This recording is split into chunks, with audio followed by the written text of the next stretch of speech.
Hi there, this is Paul Njoroge, your confidence coach. Let me ask you this. How many times have you ever tried to act confident while you're not? Like you walk into a room full of people, then suddenly your legs forget that they are part of your body. That was me walking into my first speaking gig.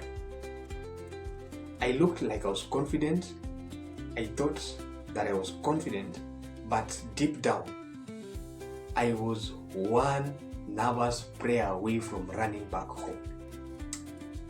Then over time, I came to realize confidence is not about pretending. Confidence is about preparation, belief, and the ability to rise despite the fear.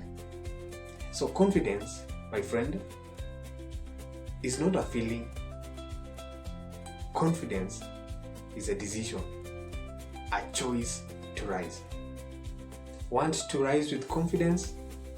Number one, you must know that confidence begins with identity. So what is identity? Identity is who you are. You must know who you are before you can rise. So at one point in my life, I tried to talk, to dress, to preach like somebody else. But let me just say, it never turned out very well. In fact, I sounded like a confused radio.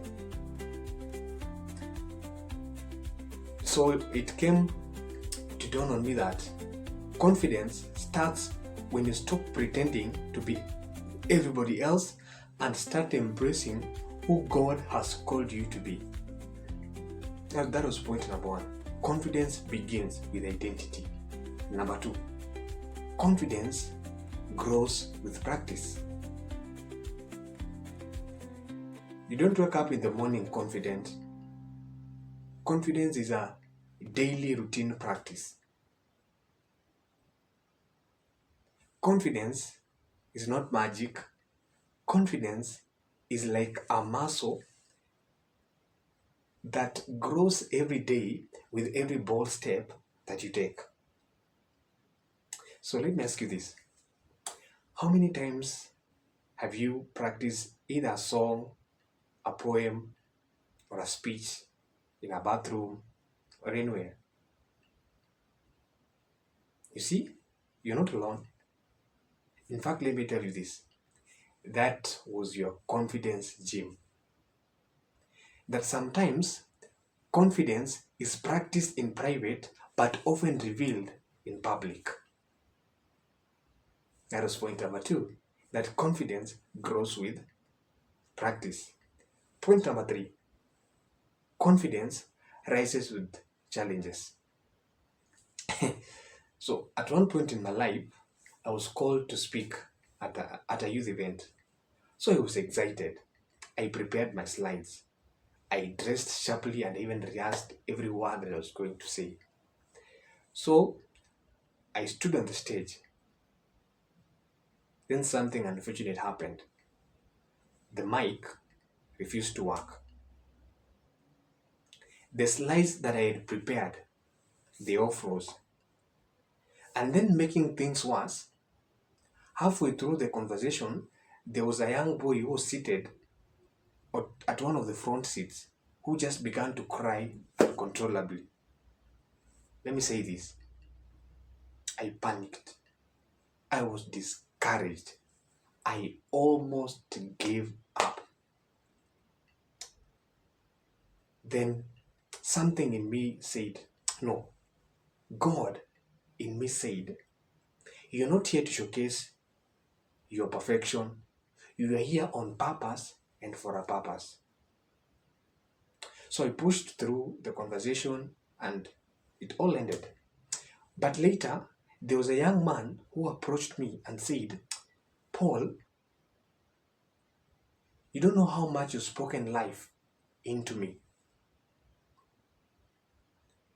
Then I realized that even in my mess, my message mattered. David didn't become confident when he was king. David built confidence with the bear. David built confidence with the lion. David built confidence with Goliath. Let me say this. Your challenge is not the end. It is a platform for your growth. God does not waste away your pain. In fact, He turns every pain into purpose. So that was point number 3. That confidence rises with challenges. Number 4. Confidence is fueled by purpose. When you know your why, your voice becomes louder than your fears. You know, it is purpose is the backbone to your confidence. When you speak from purpose, it's not about performance, it's about transformation. So,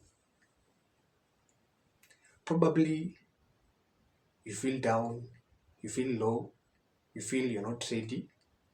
But let me ask you this. When will you rise? When will you speak again? When will you believe again? The Bible says in Philippians chapter 1 from verse number 6, being confident that he who started a good work in us will surely bring it into completion. My friend, confidence is not a feeling. Confidence is a decision, a choice to rise.